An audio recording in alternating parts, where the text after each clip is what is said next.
એકવાર મોડું થયું, તેથી જલ્દીના એ મંદિરમાં બુહારી સંજવારી કાઢવા લાગ્યો.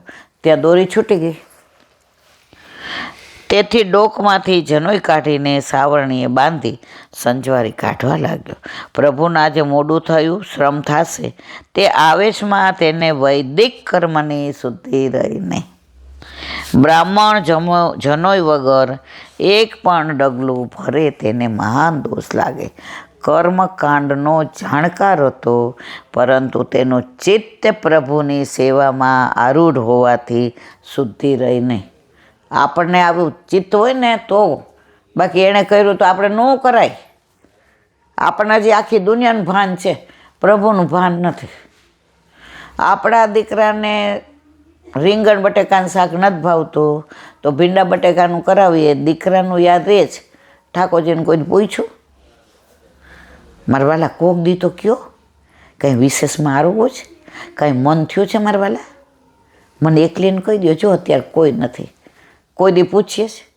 કોઈ દી કહીએ છીએ કે આ બનાવું છું એ ભાવે છે, કે કાની આપીએ છીએ વલ્લભને એટલે સારું ગયેલ્યો છે?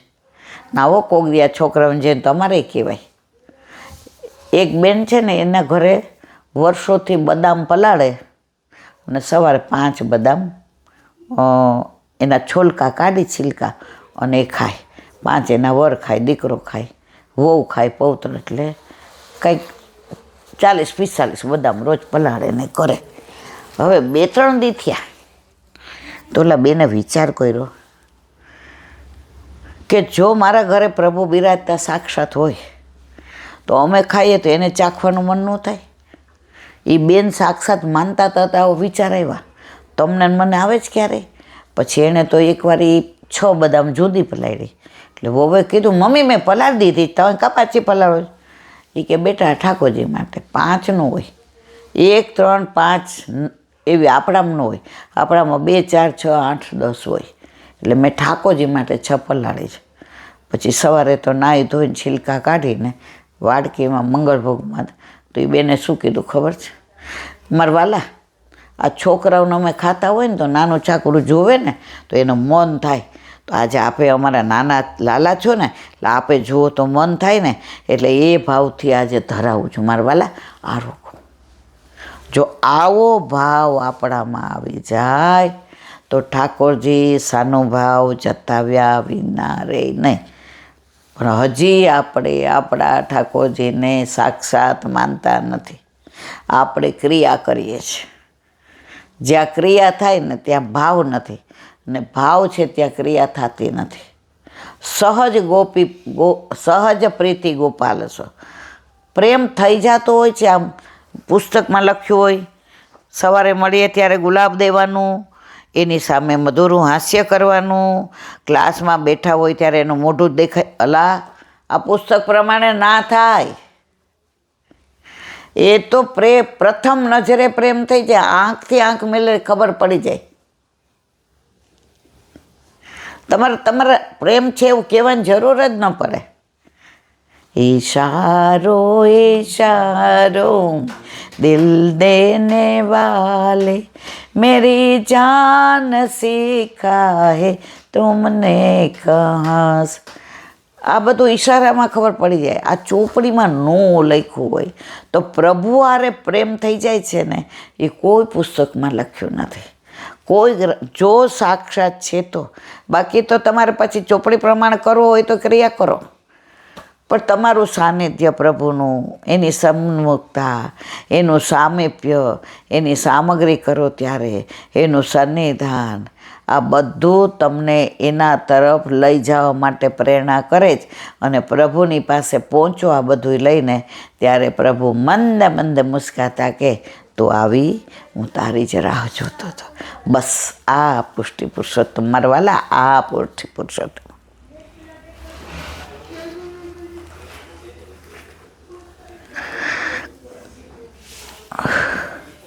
ત્યારે પ્રભુએ તેને આજ્ઞા કરી કે હવે પહેલાં જનોઈ પહેરી લે, પછી બીજું કામ કરજો.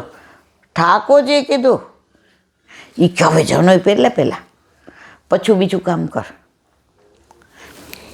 એક બેનના ઘરે નવા જાંબુ લઈ આવ્યા.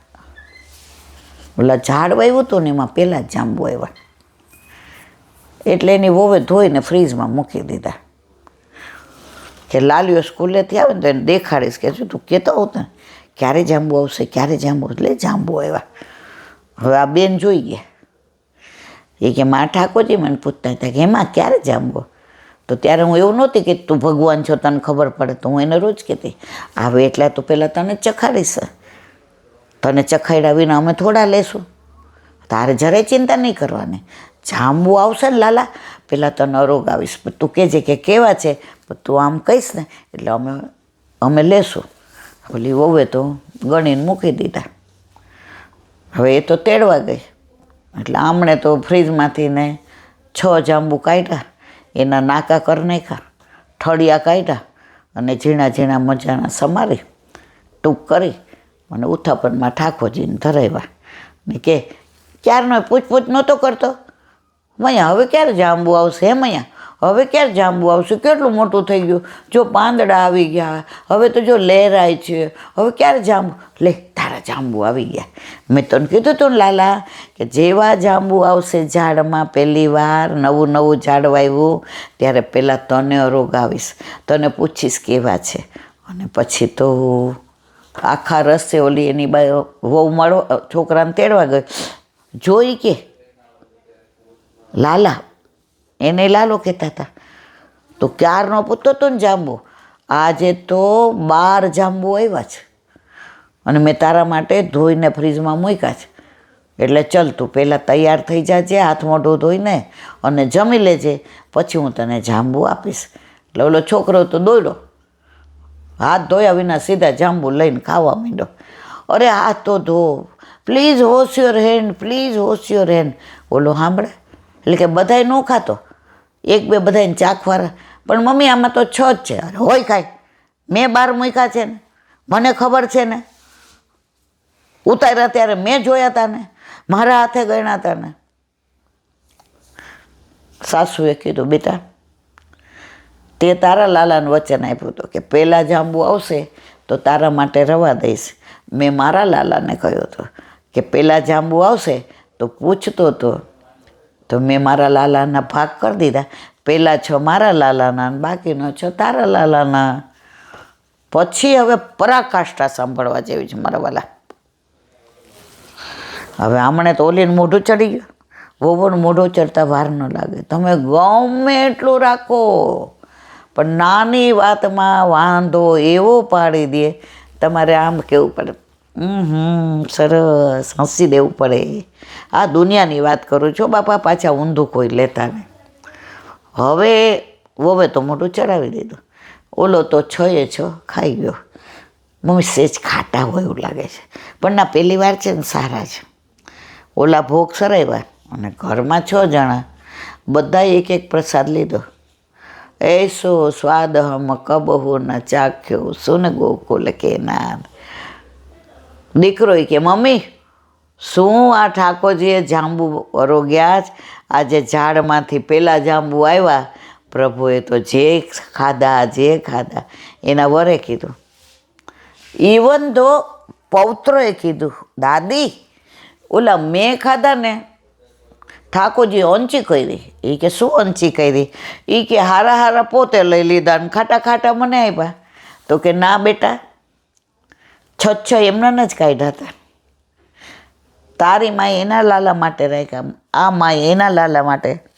પરંતુ ઠાકોરજી આરોગ્યને એટલે એની અંદર મીઠાશ પડી. એટલે જ વલ્લભે કહ્યું છે ધરાવો સરાવો ને લ્યો, તમારે બીજું કાંઈ નથી કરવાનું. પછી વહુએ કીધું લ્યો મમ્મી તમે મને લેવડાવ્યું ને હું તમને લેવડાવું, મારી ભૂલ હતી. ઘરમાં કોઈ પણ વસ્તુ આવે તો તમે પહેલાં ઠાકોરજીની કાઢી લ્યો છો.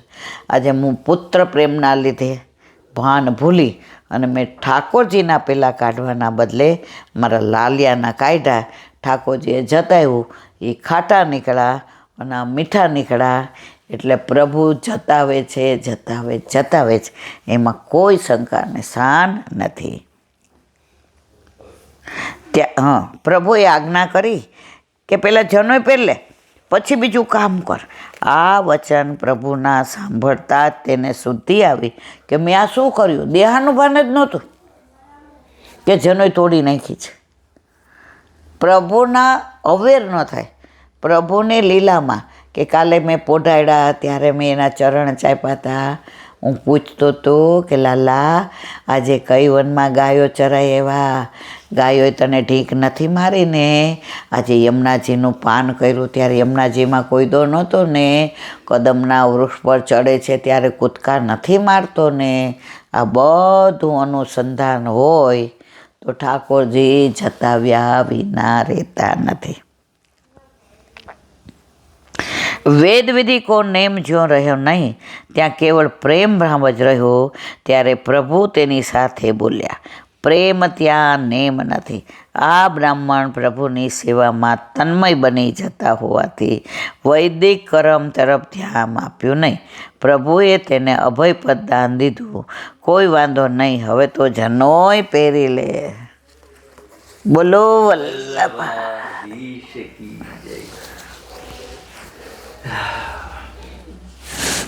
શ્રી વલ્લભાધીશ. સુબોધરીજીનું પાન વલ્લભ કરાવે તો થાય, અને સ્પર્શ કરવો આપણા બસની વાત નથી. ભીષ્મ પિતામહ માતે પાંડવો આવ્યા અને યુધિષ્ઠિર બધાને જે ઉપદેશ આપે છે, બધા સંદેહ નિવૃત્ત થાય છે. અને પછી યુધિષ્ઠિર કહે છે કે હવે મારા મનમાંથી બધા સંશયો દૂર થયા. હવે આગળ, ધર્મ પ્રવદત્યસ્ય સકાલ પ્રત્યુપસ્થિત યા યોગીન છંદ મૃત્યુ વાંચિત સ્તુતપરાયણ. અર્થ, સ્વેચ્છા મૃત્યુને વરેલા યોગીને મૃત્યુ માટે જે કાળ અભિષ્ટ છે તે ઉત્તરાયણનો સમય ધર્મનો ઉપદેશ આપતા ભીષ્મ પિતામહને પ્રાપ્ત થશે. સુબોધિનીજી, મૃત્યુ માટેનો ઉત્તરાયણનો સમય ઉત્તમ છે. એની પહેલાં દક્ષિણાયણ આવું એટલે ત્યારે મૃત્યુ માટે સમય ઉત્પન્ન નથી. પણ તે પહેલાં દક્ષિણાયન કાળ હતો, તે હીન હતો, એટલે ભીષ્મ પિતામહને એનો દોષ લાગેલો હશે. એટલે ભીષ્મ પિતામહ નિર્દોષ ન હતા એવી શંકા કરે ત્યાં કહે છે ધર્મ પ્રવદત. તે સમયે ભીષ્મ પિતામહે વિવિધ ધર્મનો ઉપદેશ કરતા વિતાવ્યો. એટલે જ એટલામાં જ ઉત્તરાયણનો સમય પ્રાપ્ત થયો. યોગીઓની હંમેશ ઉત્તર ગતિ થવી જોઈએ, અને એ ઉત્તર ગતિનો માર્ગ સૂર્યમંડળમાં થઈને જઈ શકાય છે.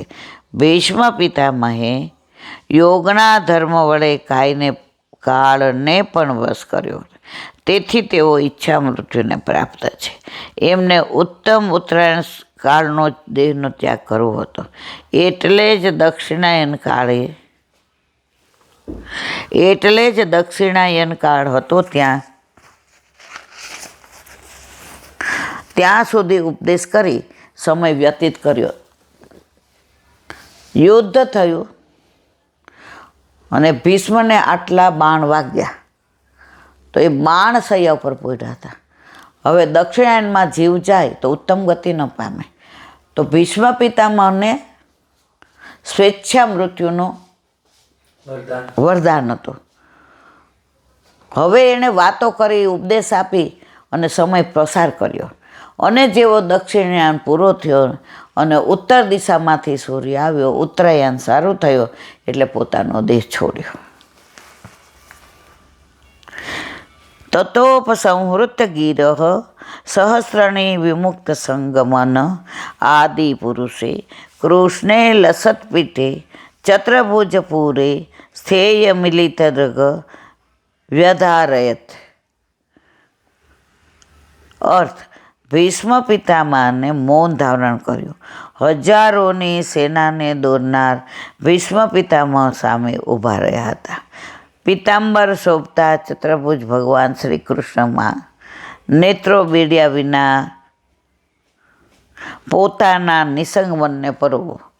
સંગ ન મળે તો નિસંગ રહેવું, અસંગ રહેવું, પણ દુસંગમાં પડવું નહીં. સુબોધિનીજી, અંતિમ સમયે જીવ બધાનો ત્યાગ કરી ભગવાનનું ચિંતન કરવું જોઈએ. મૌનથી મનની ચંચળતા દૂર કરવાથી અને ક્રિયાનો ત્યાગ કરવાથી દેહની વિકળતા દૂર થવાથી ભગવાનનું ચિંતન થઈ શકે છે. ભીષ્મ પિતામહ સરસૈયા પર સૂતા હતા એટલે દેહની ક્રિયાનો ત્યાગ તો સિદ્ધ હતો જ, વાણીનો ત્યાગ કર્યો એ ગિર ઉપસંહૃત પદથી કહ્યું છે.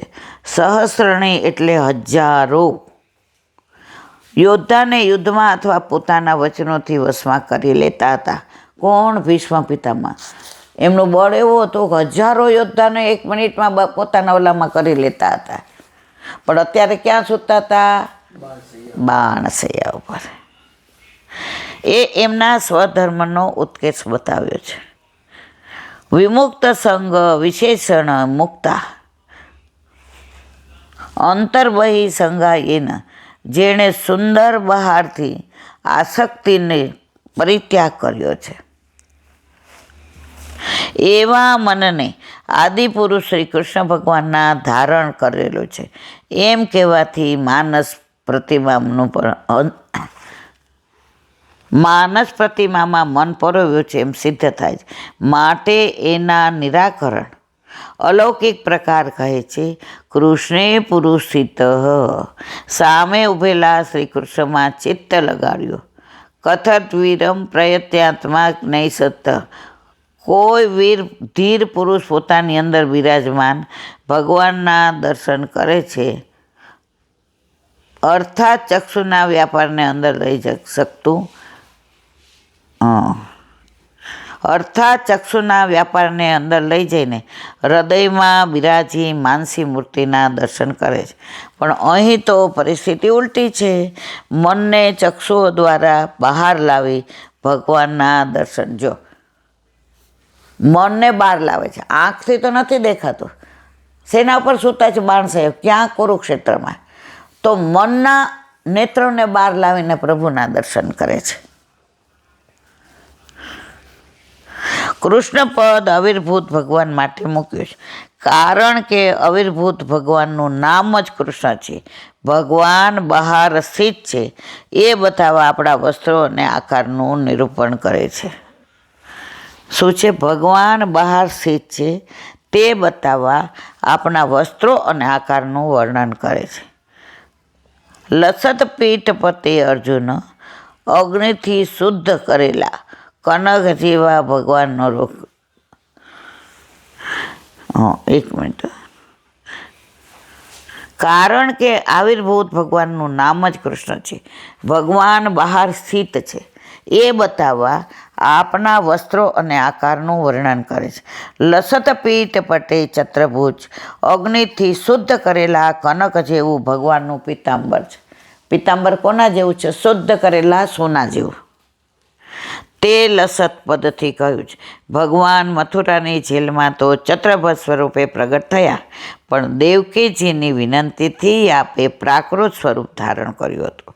તે રૂપનો ત્યાગ કરી પોતાનામાં સહજ ચત્રભુજ સ્વરૂપના દર્શન ભીષ્મ પિતામહને કરાવ્યા. ભગવાન પુરસ્થિત સામે જ પુરાતા હતા એટલે કલ્પના કરવાનો ક્લેશ પણ ભીષ્મ પિતામહને ન થયો. અમીલિગદૃતમ, ભગવત દર્શનમાં વ્યવધાન ન થાય માટે મટકો પણ માર્યા વિના ભગવાનના દર્શન કર્યા અનિમેષ નેત્રોથી. બોલો વલ્લભા શ્રીમદ ભાગવત દેવને દંડવત પ્રણામ કરું છું. चंद्र सरोवर पे सूरदास जी के द्वार पे मेरा दंडवत प्रणाम. सुरभि कुंड पे परमानंद दास जी के द्वार पे मेरा दंडवत प्रणाम. जमुनावता पे संकर्षण कुंड पे कुंभन दास जी के द्वार पे मेरा दंडवत प्रणाम. मानसी गंगा पे नंददास जी के द्वार पे मेरा दंडवत प्रणाम. अप्सरा कुंड पे चित्त स्वामी के द्वार पे मेरा दंडवत प्रणाम. रुद्र कुंड पे चत्रभुज दास जी के द्वार पे मेरा दंडवत प्रणाम. व्रज विलास व्रजनी गोपिका, 1-2 रही गयो. व्रज विलास व्रजनी गोपिकाओने मारा दंडवत प्रणाम. हे वल्लभ સવારથી અત્યાર સુધી સેવા સ્મરણ સત્સંગ જે પણ તે કરાવ્યું તે તારા ચરણારવિંદમાં સમર્પણ કરું છું. ભૂલ અપરાધ થઈ હોય તો ક્ષમા કરજો. બોલો વલ્લભાધીશ કી જય. દ્રઢયેના ચરણના કેરો ભરોસો, દ્રઢયિના ચરણ કેરો. શ્રી વલ્લભનક ચંદ્ર છટા બિન સબ જુગ માય અંધેરો ભરોસો. દ્રઢયિના ચરણ કેરો. साधन और नहीं आ कली में जासो निवेरो सुर का कहे विविध आंदरो बिना मोल को चेरो भरोसो. દ્રઢયેના ચરણના દ્રઢયેના ચરણના દ્રઢયેના ચરણના કેરો. શ્રી વલ્લભાધીશ કી. આજનો આ સત્સંગ મારા વલ્લભના ચરણ સમર્પણ કરું છું. ભૂલ અપરાધ થઈ હોય તો ક્ષમા કરજો. આ મારા વલ્લભની વાણી અને ભૂલો એ મારી. બોલો વલ્લભાધીશ કી જય. બધાય વૈષ્ણવને જાજા કરીને જય શ્રી કૃષ્ણ. ગુસાઈજીના પ્રાગટ્ય ઉત્સવની ખૂબ ખૂબ વધાય, ખૂબ ખૂબ વધાય, ખૂબ ખૂબ વધાય.